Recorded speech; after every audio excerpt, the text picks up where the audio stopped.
물론 사람에 따라 다르겠습니다만 박물관, 미술관, 또 클래식 공연, 지루해, 따분해 이렇게 느끼시는 분들도 계실 텐데 이런 공연 또 전시들이 젊은 층 사이에서 꾸준히 인기라고 합니다. 트렌드 팔로우 시간에 한번 들어보실까요?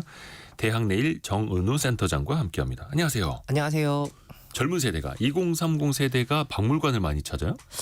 이게 그간 국립중앙박물관 마케팅이나 이런 것들은 좀 잘한다라고 해서 화제가 좀 됐던 적이 있는데 예. 최근에는 어떤 그런 박물관뿐만 아니라 지역의 작은 박물관까지도 MZ들이 많이 좀 찾고 있는 형편입니다. 그래서 잘 알려진 그 국립중앙박물관을 비롯해서 13개의 그 소속 박물관이 있는데 그 전체 관람객 수가 코로나가 끝난 2023년에 1,047만 명이라는 최대 관람객을 기록을 했었고요. 또 국립박물관 외에도 이런 숨겨진 곳을 찾아다니는 MZ도 있는데 충남 아산에 온양민속박물관이라는 곳이 있습니다. 근데 네. 이런 곳이 대표적인데 이곳은 이제 몇 해 전부터 민속이나 박물관이 좀 엄숙하다, 지루하다는 편견을 깨고 방문객 대다수가 2030 세대라고 합니다. 뭔가 재밌는 게 있나요? 그런 데 가면? 이게 첫 번째 핵심이 체험 활동입니다. 이 체험 활동인데 앞서 설명드린 온양민속박물관 같은 경우에는 네. 방문객이 적어서 재정적 부침을 많이 겪었는데 최근에 다양한 체험 프로그램을 마련하면서 방문객이 급증한 케이스입니다.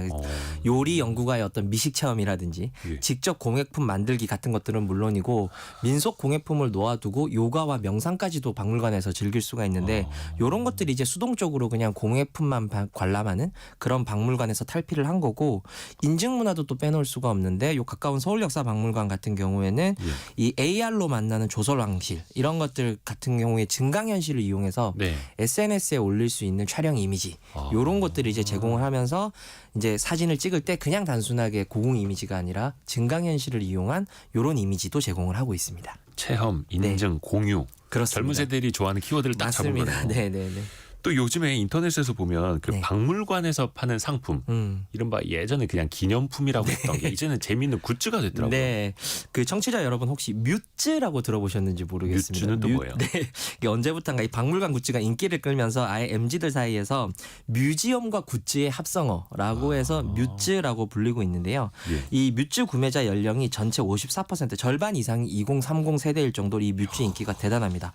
예를 들면 이제 석굴암 조명이라든지 그리고 단청 무늬가 들어간 키보드 같은 것들이 이제 굉장히 인기를 끌고 있는데 키보드에 단청 무늬가 들어간 그 조명에 석굴암을 좀 이용을 한다라거나 이런 식인데 들으시면 알겠지만 단순히 어떤 전통에 머물기보다는 키보드라든지 무드 등처럼 일상에서도 자연스럽게 내 맥락에 좀 놓이는 그런 굿즈들이 있다라는 게 핵심이고 앞서 설명드렸던 것처럼 중요한 거는 이 조명이라는 어떤 맥락과 석굴암의 은은한 빛이 자연스럽게 연결된다라고 하는 거거든요. 그래서 맥락이 있는 조화네요. 맞습니다. 그런 조화가 굉장히 중요하고 또 문화재를 사랑하는 나 이런 것들도 어떤 소장 가치를 또 불러일으키는 또 투영성이 좀 있다라고 저는 보고 있습니다. 저는 요즘에 인터넷으로 보고 신기했던 게 그 술잔인데 소주잔 같은 거 거기 술을 따르면 거기 그려져 있는 사람의 얼굴이 빨개지더라고요. 네, 맞습니다. 그것도 국립중앙박물관에서 굉장히 인기 굿즈 중에 하나입니다. 민화를 좀 차용한 거고요. 네. 야, 진짜 아이디어 좋은 것 같아요. 그러니까 젊은 세대들이 진짜 재미를 느끼면서 박물관에 간다. 네, 근데 그렇습니다.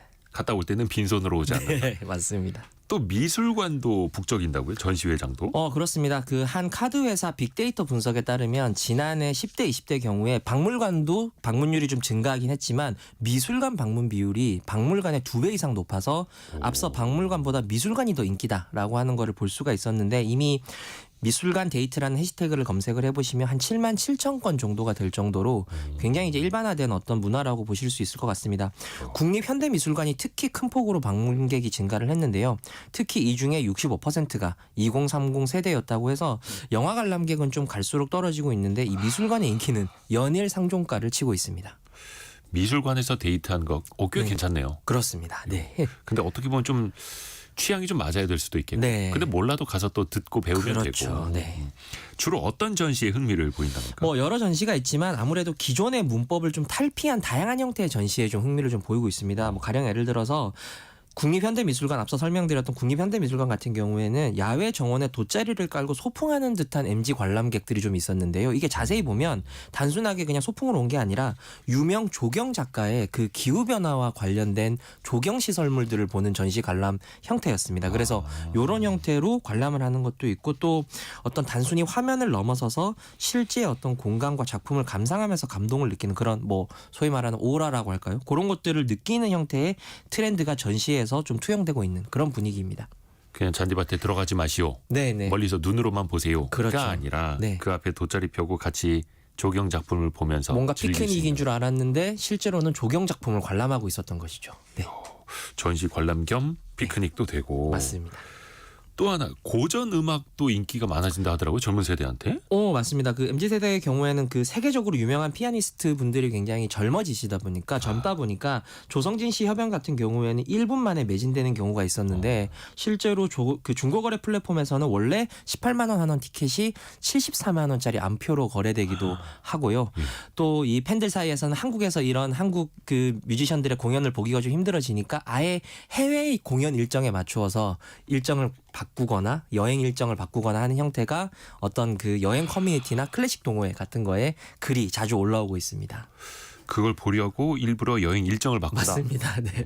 또 파리 여행 일정을 바꾼다거나 뭐 이런 형태로 바꾸고 있는 것이죠. 근데 사실 좀 클래식이 조금 어렵기는 하지 않습니까? 맞습니다. 그러면 클래식은 어떻게 MZ 세대 마음을 잡았을까요? 아무래도 그 피아니스트들이 앞서 설명드렸던 것처럼 젊어지고 있는 부분들 좀 큰 것 같고요. 그리고 그들한테 어떤 드라마 같은 것도 좀 재미가 있고 그리고 이런 그 더불어서 오케스트라의 단원들 역시도 또 MZ 단원들이 또 많아지고 있습니다. 그러다 보니까 기획이나 이런 것들을 할 때 내부 분위기가 좀 캐주얼하게 변하고 있는 것 이런 것들도 좀 한몫하고 있는 것 같고요.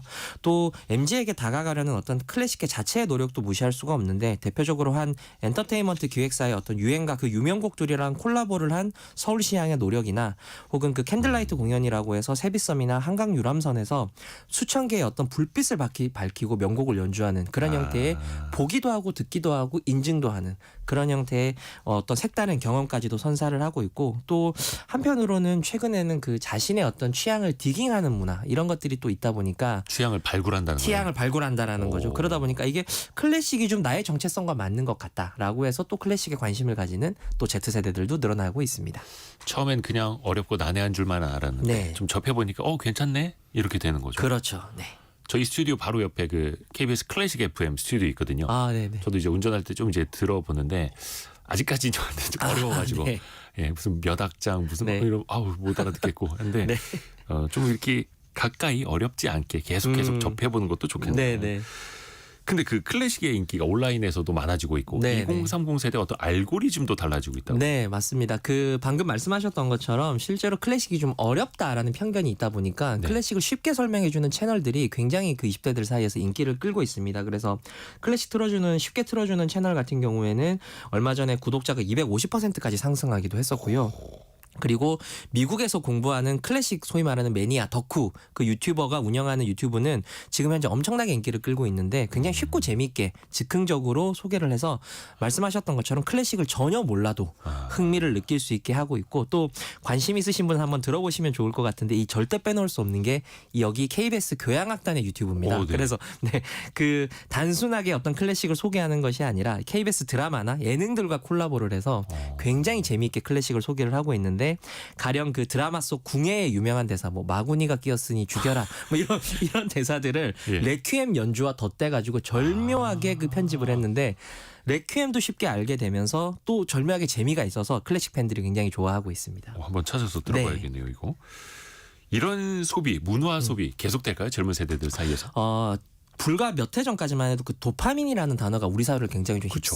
짧은 중독 이런 것들을 굉장히 좀 휩싸였는데 정반합이라고 해서 이런 부작용이 있으면 또 정화작용도 일어나는데 이런 클래식이나 고전, 미술 작품 이런 것들이 사실 짧은 자극만 추구하던 MZ 세대들에게 또 다른 어떤 정화작용의 방식으로 발굴되는 게 아닌가 싶고요. 그리고 뭐 사설 미술관도 있기는 하지만 대부분 지자체나 공공기관이 운영을 하다 보니까 가성비가 좀 굉장히 뛰어난 그런 공간들이 많습니다. 전시장이나 박물관 같은 경우에. 그래서 불황 시대에 가성비 높은 컨텐츠를 찾는 MZ들에게 굉장히 당분간은 매력적으로 다가갈 것 같습니다. 조금 의외의 내용이었습니다. 네. 오늘. 근데 네. 저도 한번 관심을 좀 가져봐야 네. 되겠고 박물관, 전시회 또 미술관 접근성도 좋아졌어요. 맞습니다. 재미도 있어졌고 네. 한 번씩 시도를 해보시면 좋을 것 같습니다. 대학내일 정은우 센터장이었습니다. 고맙습니다. 고맙습니다.